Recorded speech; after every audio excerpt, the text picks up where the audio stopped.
Hey, what's going on, y'all? Hope y'all are doing amazing today.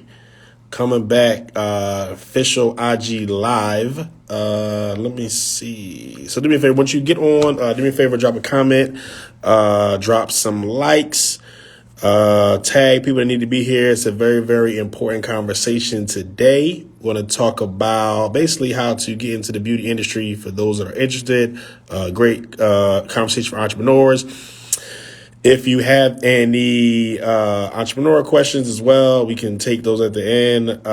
Any marketing questions, funnel questions, Facebook ad questions. I get tons of those. Definitely. Hey, Joy, thank you so much for being here. Do me a favor, y'all. Share this live out. Put it in someone's DM. Put this in your story. We'll have a great conversation. We have a beauty expert that we going to. Let me see. All right. Always. There we go. Hey, Janice. Hello, hello. How you doing? Good, how are you? I'm We doing are well. live. We're live, we're live, we're live. Yes, we officially live. How's everything going? Good, can't complain. I'm super excited for tonight. I think it's going to be amazing. Haven't done an IG live like this ever, so let's do it. All right. First time for everything. Yeah. So, do me a favor, y'all. When y'all get on, drop a comment down. We have a very, very special guest here today. The retail genius, the expert in retail, beauty, supply, stuff like that. I see some folks joining. So do me a favor, drop some comments, share this out, put it in someone's DM, their story, whatever the case may be. Really, really dynamic conversations that Janice always cute. Yeah, I had to throw my little lipstick on for tonight. New York is in the building. uh, Yeah. so before we get started, of course, for those that are not familiar with you, you know, who you are, where you from, what you do, and stuff like that. Yes, so my name is Janice Frederick Spell. I'm the retail genius online, and I teach Black entrepreneurs how to break into the beauty supply industry by building their own beauty supply stores in 60 days, like I did. So my journey starts. I'm from Queens, New York, and I started my own beauty supply store almost 15 years ago in my hometown of Queens, New York. I was only 24 years old at the time. And so, yeah, I took a leap of faith. I saw that there was a need in the community. I historically did not like the way I have been treated in beauty supply stores in my own community. And so I decided to be the change that I wanted to see in the industry and open my own store. And so we operated our stores for over 8 years during that time. And for the past 4 years, I have been doing my consulting by teaching people how to open their own stores and become successful.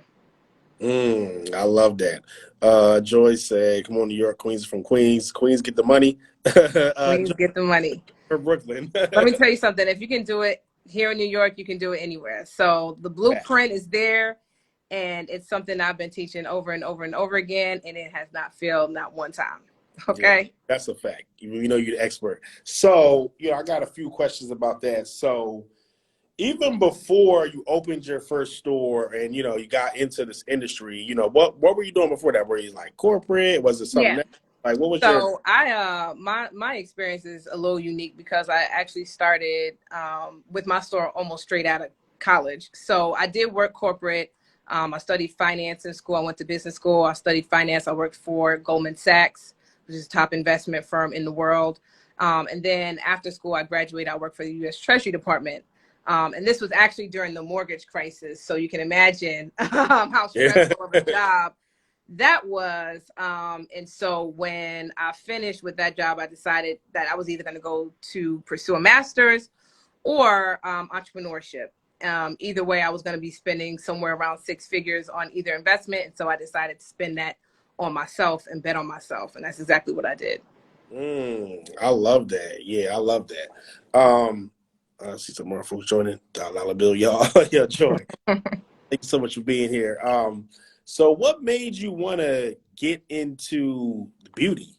I'm curious. I know it was you did finance and money and stuff like that, and a lot of other career paths you could have taken. So what made you just want to get into beauty and then, of course, become an expert?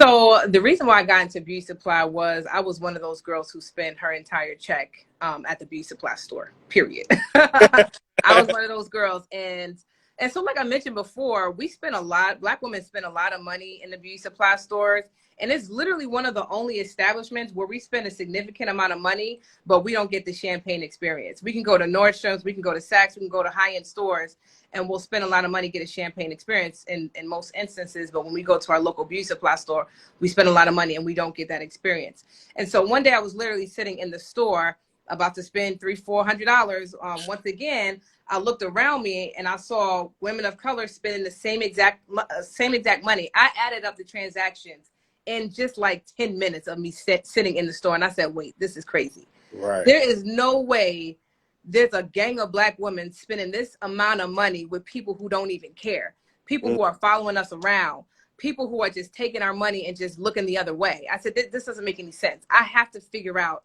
how to get in this industry. I have to figure out how to do it. And so I was just kind of determined. I'm like, there's no way. You know what I'm saying? There's no way we can sit here and spend this type of money with people who absolutely just kind of spit in our faces. It just doesn't make any sense. So I was really determined from that experience to figure out how to get into beauty supply. So what I did was I went back home. I did my research. I found a local Black-owned beauty supply store, linked up with him. He mentored me for like literally 2 months. And from that, I like literally worked in his store as an intern for a summer, and then launched my store that like May. So I wasn't stopping. I was like, I'm going to get this open. I'm going to figure it out. Period. Yeah, I love that. And that's what I love about you too, is just like your determination, your hustle. Like, you don't play no games out here. We'll talk more about that and stuff like that. Hey, Devon, thank you so much for joining. Just had a great conversation with Devon and her tribe. We out here. We working. We don't say okay. Joy said, say that part. We run up everybody's bag and they don't respect us. True. Yeah, I love that. And, what I think about too is like having that mindset. You know what I'm saying? Because most people don't have that type of mindset that you had of like, I'm in here spending all this money, you looking around, you counting them, just in 10 minutes. Not like just in 10 minutes, I counted like 3,000 racks. Right. I was like, in 10 minutes, right. So like not what they made for the day or the week or the month or the year, like just in 10 minutes.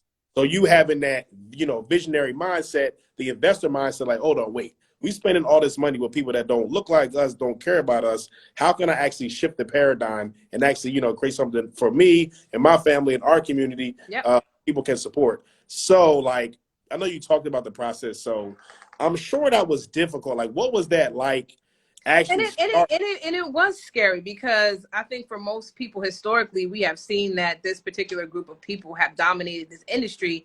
And so for the average person, they just think it's impossible to do since they haven't seen it. Like I personally have never seen a Black-owned beauty supply store up until that point where I started my own journey. But, at the point I actually didn't really care. I was, I went to, white-owned beauty supply stores. I just went to retail stores just in general, just to get an idea of, what it would take for me to open my own space, even if I didn't find someone who looked exactly like me. But again, thankfully, I was able to find another Black-owned store, and he literally, took me under his wing, and shared his vendor accounts, because it is a industry where you have to know someone to get these accounts. You have to know someone, to even get the numbers to these vendors.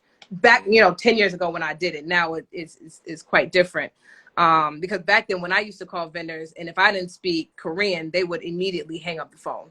Damn. So it was, it was rough. And I tell people all the time, like, beauty supply is probably one of the toughest industries just to break into. Like, there's just nothing else out there that's tougher than beauty supply, which is why I love it so much. So getting the accounts at first, actually, to be completely transparent, some of the accounts that I did have, I actually had to buy through my mentor at the time. So they wouldn't even open accounts, even though I had a connect. They still wanted me to see my grand opening, see my traffic, see my sales before they would even open accounts for me. So I didn't actually get all of my own accounts to probably 6-8 months into the business. Damn. Wow. So you celebrate you sis. I celebrate that mental blessing. We have several black-owned beauty supply here in St. Louis. They don't get as much traffic. I think they need more variety products. Okay. And also, you didn't stop there. Like, you didn't just open your store or stores. You also created a brand that helps other people open their stores as well. So what made you want to, transition and shift and do that also? So, so the transition came right before COVID. We were supposed to actually move from Queens into Brooklyn, and had a 6-figure loan, all of that. And I had on the side was helping people out, but I wasn't really all that serious because my store was my main baby. And so, if I could take a phone call, I'll take a phone call, but I'm not pressed to help anyone do anything. Yeah. So that's kind of how I was doing it, until God really showed me that he wanted me to pursue this like full time and give up my stores. And I kind of knew that was the direction that he wanted me to go in. Did not want that. I didn't want this. I'm just going to be clear. Right. I never wanted to get into this. I wanted to do my own stores. I wanted to franchise. I wanted to multiply and have locations all over America. I never saw consulting for myself. But he made it very clear, because one day I went to lease signing and the deal completely blew up in my face. I'm talking about had the LOI done, had my business loan done, and was ready to open this Brooklyn location. And God said, I done told you, it's a hard no.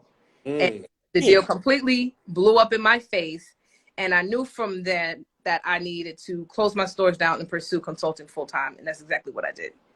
Wow. So, and at the time I had my 2 youngest children as well. They were Irish twins. And so, having them come to the store, and then, I'm bringing people up at the cash register, and they're like, there's a little baby behind the register.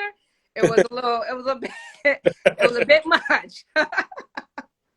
So that combined with the fact that I was, I had my 2 young kids, it just made the most sense for me to do this full time. And then the women kept coming. Like, when I was done helping one person, there was somebody else. And so, it was just really clear that this was my new path. This was my new journey, even though it's not what I personally wanted. I trusted God that he had something for me. And 4 years later, we have over 100 stores that we've helped open. Our entrepreneurs are making, 6 figures within their first year, which took me a while to get there. But it's been just truly an amazing blessing just to see people open their own stores and create their own financial destinies. It's just been amazing. Mm-hmm. You're doing amazing work out here. And really, in not even that much time, you said you right. It's been a very, very short period. Yeah, really short time. So like, we definitely commend you. And, I know you out there like really doing the work and really helping people going on tour and stuff like that. I love it. So what are some must-have tips before like opening the beauty store? I know it's like a lot of stuff, probably so much stuff behind the scenes, more stuff than we even have time to talk about. But what are just some most, must-have tips, whether it's 3 tips or whatever you would say before actually opening your store? Yeah. So the first thing that I would tell anybody that's interested in opening a beauty supply store is just make sure you have tough skin. Because like I mentioned, my own journey is it's a hard industry. It's a tough industry. It's not an industry for us, period. Right. And so that's the main thing. That's the first thing. And retail in general, I tell people all the time, like, if you enjoy your weekends with your family, if you enjoy your nights home with your family, retail is probably not for you, because as you know, in the community, it's all about convenience. So you will have to be working 4th of July when everybody's enjoying the barbecue. You will have to be at your store till 8 o'clock at night, when you would rather be home with your kids. And so there is a different lifestyle, especially with being in a physical brick and mortar location. The second thing with our Black-owned beauty supply stores is a lot of stores are under inventoried, right? We have a lack of funding in our community. And so what I really, really encourage people to do is, look at what your vision is of a store. If you want a big store, if you want a small store, just make sure the store is adequately stocked, because with Black people, you have 2 chances to make an impression. And then we're just going to go back to Mrs. Chung Lee Sims beauty supply store. And it's just, they're not going to think about us again. So, making sure you have the funding, making sure you have tough skin, and then making sure that you have a mentor or coach to guide you through the whole process. Really, Mm, that's it. And Janice definitely got the blueprint. So if y'all need the blueprint, definitely, connect with her. We'll talk about how you can do that and stuff like that. And I love that. And that you help like so many stores. And what I think about too is of course you help the store open. That's amazing. But also having those stores open allows us to provide more jobs in the community. You know what Absolutely. I mean? So like, that's what I love too. Cause like anytime if I'm with my daughter and we got to go into the store, which I hate, Hmm. not only do they own the store, I don't see no one else working in the store as well. You know Right. what I'm saying? So it's like not only are y'all controlling ownership, controlling the dollars, also, people that work in the store don't look like us as well. So, we're not getting the actual Right. employment opportunities as well. So that's what I love as well. Um, Another question I have, which I love that you do as well, because you may or may not know, it's a secret beef going on with me and some other people about paid ads and organic stuff like that. And what I love about you too, you're not afraid to spend money on paid ads also. So what's your thoughts on organic versus paid? Or some people say, well, paid ads don't work, or why are you spending your money on that stuff? I've seen personally that, you invest in paid ads and growing your business through Facebook and stuff like that. So what's your thoughts on like the importance of using paid ads to grow your business? Let me tell you something. When I got into TSP, I knew I had something, right? My business wasn't really like a legit business. It was like a lot of word of mouth, like I mentioned. I was heavy on referrals. My second year, when I was introduced to ads, I think we like 3x our business. That thing skyrocketed, and because it's like you have a good. Wait, hold on. So I'm sorry. No, it was crazy. It was crazy. Please tell her, to listen to this conversation. But now I didn't mean to cut you off. I'm sorry. But I need you to say that again, please. So the moment where I decided to take, because it is a leap, right? If you're not used to doing ads and spending that type of money, it is a leap. But I remember that year very clearly and very vividly. We 3x'd our revenue that year. I went from having like a couple, like maybe 20 or so people show up to my weekly webinars to like hundreds, right? Because I knew what I was talking about. The content was good. All of that was good. I just needed more eyes on my stuff. How do you get more eyes on your stuff? Especially in my market, which is super, super niche, right? I had to do ads, right? So once I did that and people was really getting to know me for who I was through ads, it literally blew up. Mm. It was insane.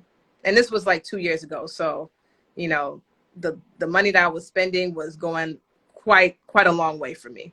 Yeah, and that's the key, like you said, just about getting more eyes on what you Yeah, have. it's all about getting more eyes on your good organic content. That's all. You know what I'm saying? I think you 100% need both. Yeah, absolutely. Diana said, same. I went from 20 or so people to over 150 signups. Like literally just Yeah, that, So that's why I tell everyone, like, I'm not against organic, of course. I do organic stuff, you know what I mean? right. But Absolutely. to really put gas on the fire, like you You can't just have to. act on organic.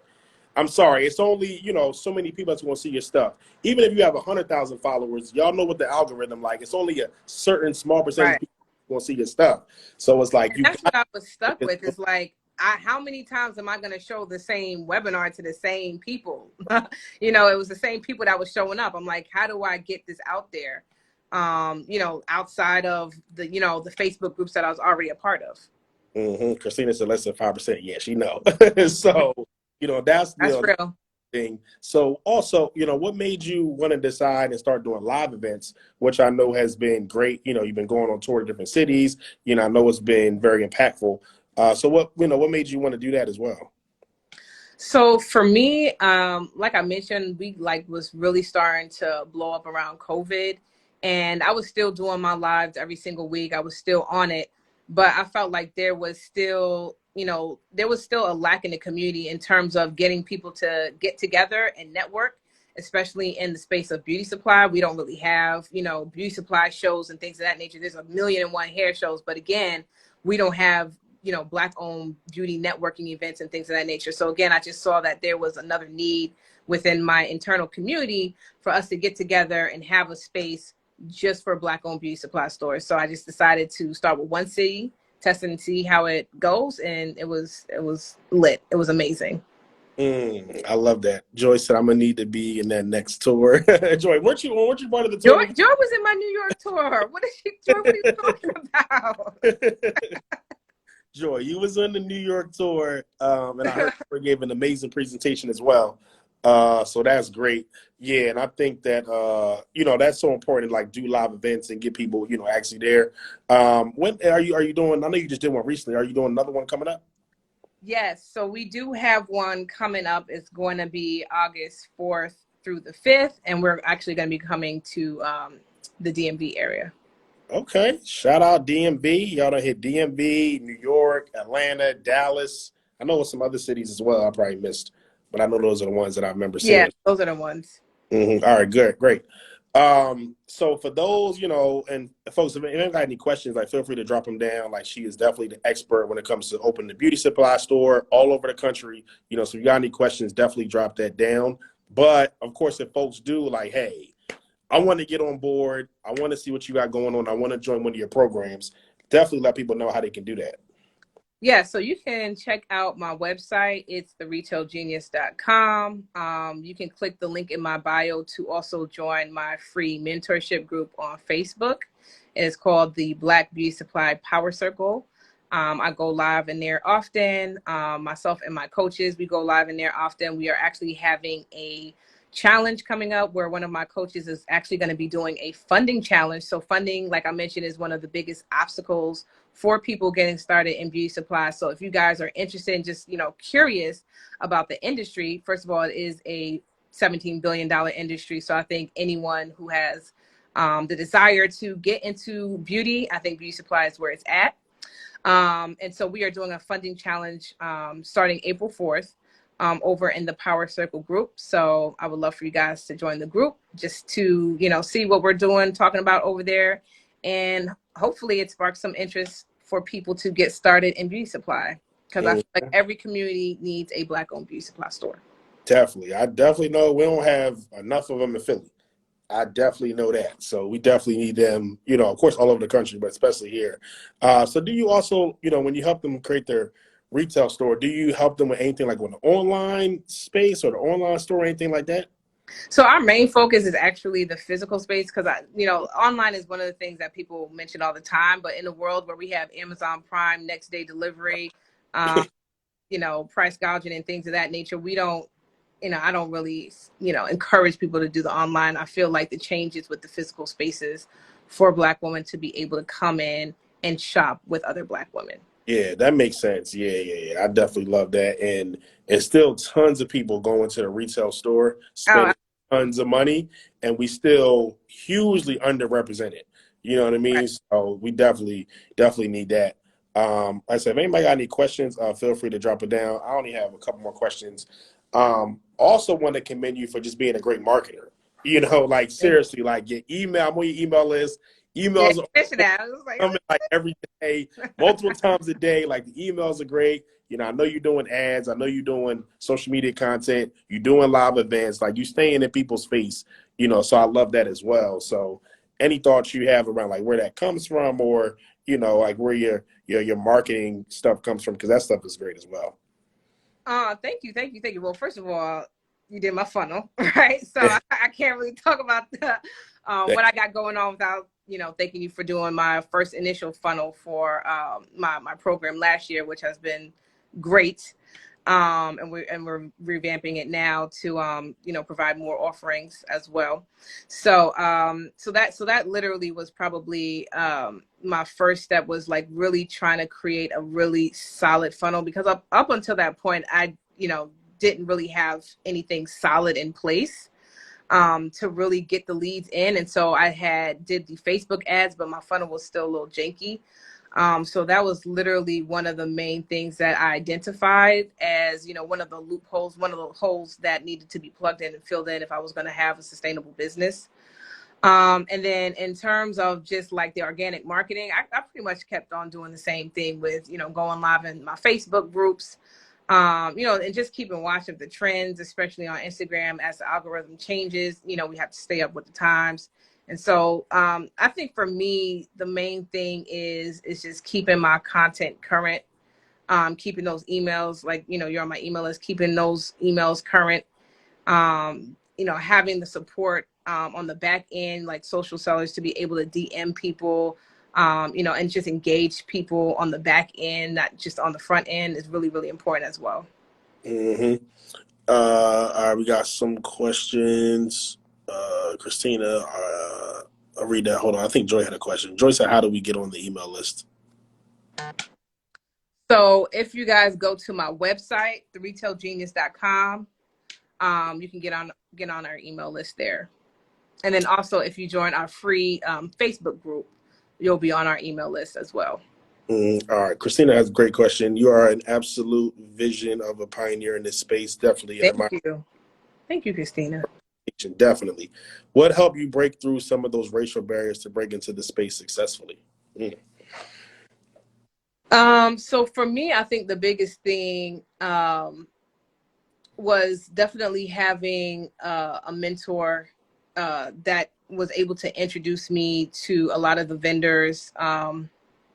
I honestly think for me back then, me being very, very young in this business was probably the biggest struggle for me, to be honest. It wasn't necessarily that it was the race thing. I think my mentor, who was much older than me, he was a Black man, right? When he spoke and when he entered the room, it was a different vibe from when I spoke and entered the room. Wow. So for me, it was more of an age thing. Again, I was very young. I was like 24 years old. I still look like I'm 24 years old. So that was my. I was like last year, right? I'm like, right.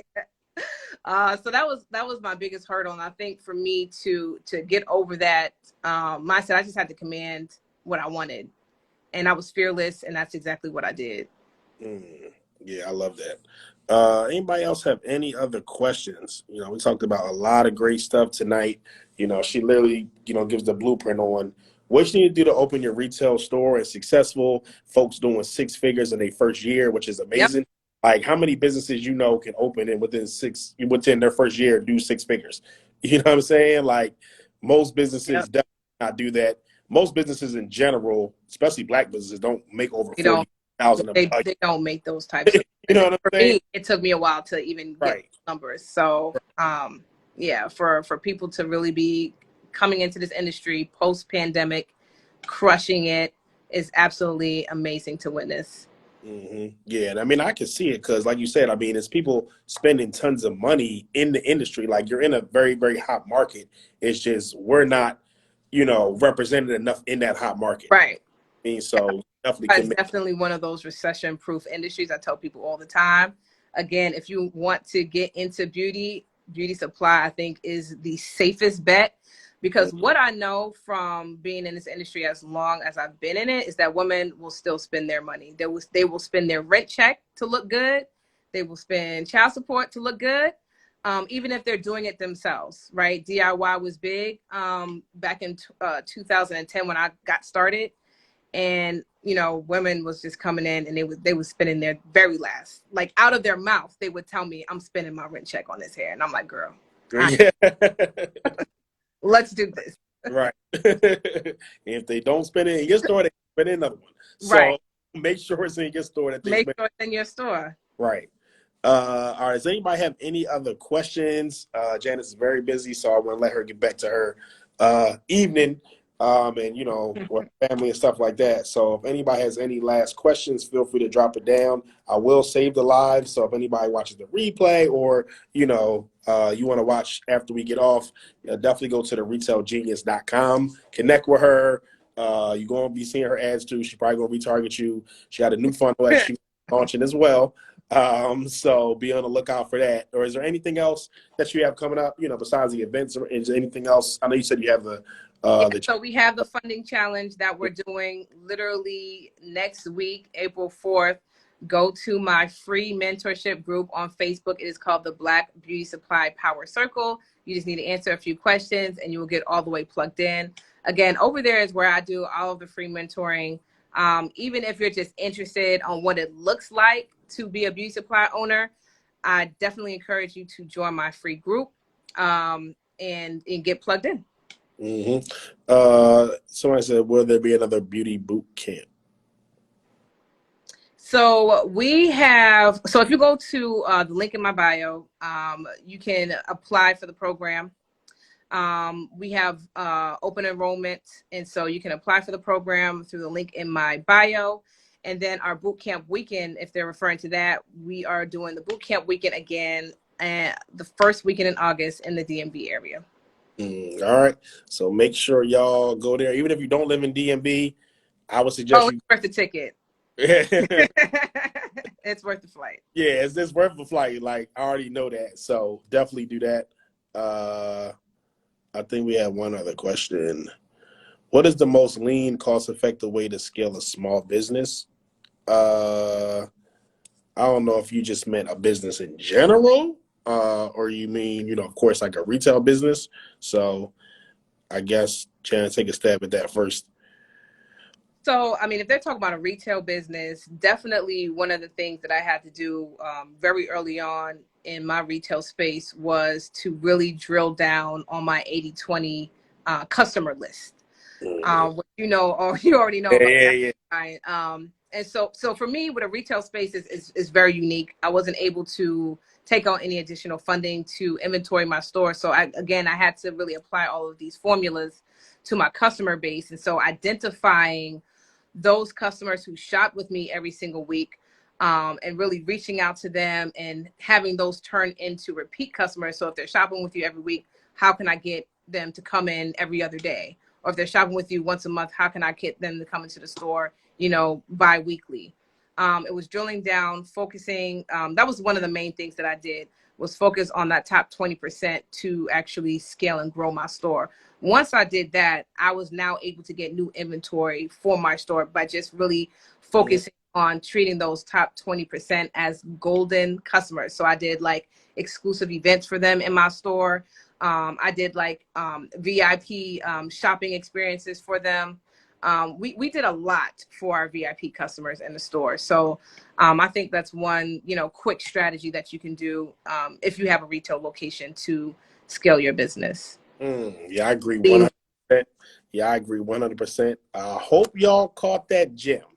That was the gem, y'all. Your gem that y'all just dropped on them, because a lot of people don't do that enough of really the 80/20. It's the That parade. 80/20 Parade rule.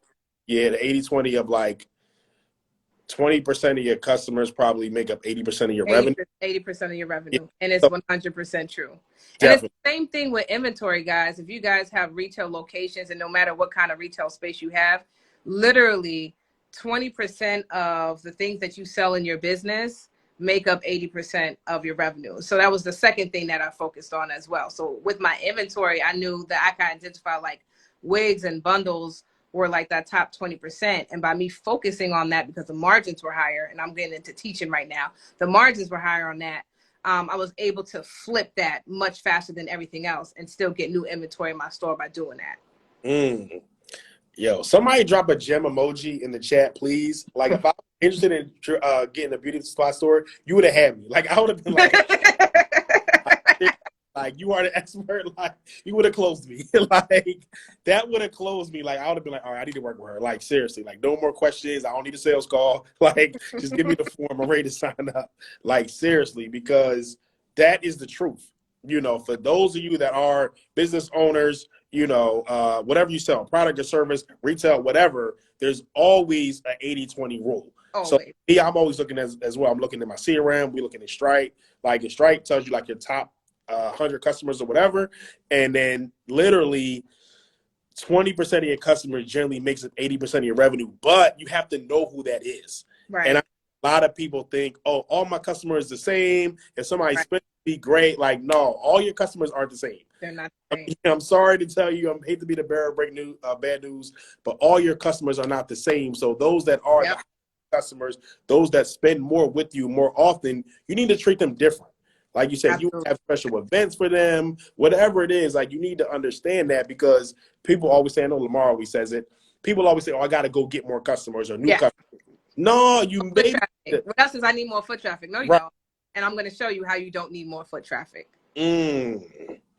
So what was a way that you were able to identify that in retail? Was it just looking at your back end numbers, or like, you know, how did you identify that? So that's a really good question, because back then, well, now we have POS systems that Yeah. do all of that for you. I didn't have that. So Mm, everything that I dang. did was grassroots. And so I literally had like a little phone book of people, and I just paid attention. I knew this information was important. I had one customer who literally, her wig wall in her home mirrored the wig wall that I had in my store. And so I knew that I had to call her every single time that I got a shipment, and she appreciated it. So now we have text messaging and it's cute and all of that. But I was literally picking up the phone and I was calling these people like, hey, Sharon, we just got this new wig shipment in. I got some wigs. You're going to love it. Like, so everything I did back then was really grassroots. And so now, you know, it's the same principle. Like, you definitely want to reach out to people, send those text messages, you know, hyper segment, you know, your email list and things of that nature about what people are purchasing, so you can make sure that you're, you know, communicating the right emails to them, and make sure that, you know, you're reaching out, and just, you know, letting them know about the new things we have in your store, letting them know about the events, you know, just, you know, being top of mind. I tell people all the time, you don't have to be a mega beauty supply store. You just need to be top of mind. I love that. I hope y'all catching these gems. Everything else after this, y'all got to pay, because Right. it's like, all right. I hope y'all catching them. Like, I haven't got my pen. I hope y'all taking notes. So yeah, that's great. If anybody got any last questions, like, feel free to drop them down. But that was a great question that sparked this, this further discussion. So thank you so much. But if anybody has any last questions, or James, you got any last words, for those that want to connect, go to theretailgenius.com. She has an event in August. She has a funding challenge coming up next week. So she got tons of stuff that you can take a look at. She has a Facebook group. So definitely make sure you tap in, because she got a wealth of information if this is the industry you want to get in. Yep. All right. So any last words for the people? Yeah, I mean, if you want to be the change that you want to see in your community, especially in the world of beauty supply, you know, the average store, like I said, we start our stores off and they make, you know, six figures within their first year. But, you know, the average income is more like 250,000, just on average with the bigger stores. And so there's definitely money to be made in this industry, and we need more Black owned stores in our communities. My mission is to completely change the landscape of beauty supply, one store at a time. So even if it's not you, you probably know someone who is interested in beauty or beauty supply. So if you do, please share my information. Yes, I love that. So yeah, make sure you share this information. Yes, please share. I want to get you to Philly to do an event. You know, I know it may not be the hottest market, but I'm thinking about it. For real. Like, I mean, if you do it in Philly, then we can get the South Jersey folks, you get the Delaware folks, you can get, some folks in the area. Some local geographic ads to get more people in. But I would love you to do an event here, though, because it's so needed as well. Absolutely. All right. Well, yeah, that's all I got. Thank you so much for this. You know, I really appreciate your time. I know you're very busy. You drop tons of gems. If y'all want to get in this, make sure y'all tap in with Janice. Follow her as well. If you watch them on replay, type replay. But other than that, we want to talk a lot more offline. Get the rest of your funnel set up. But I really appreciate it. Thank you. All right. Good night, guys.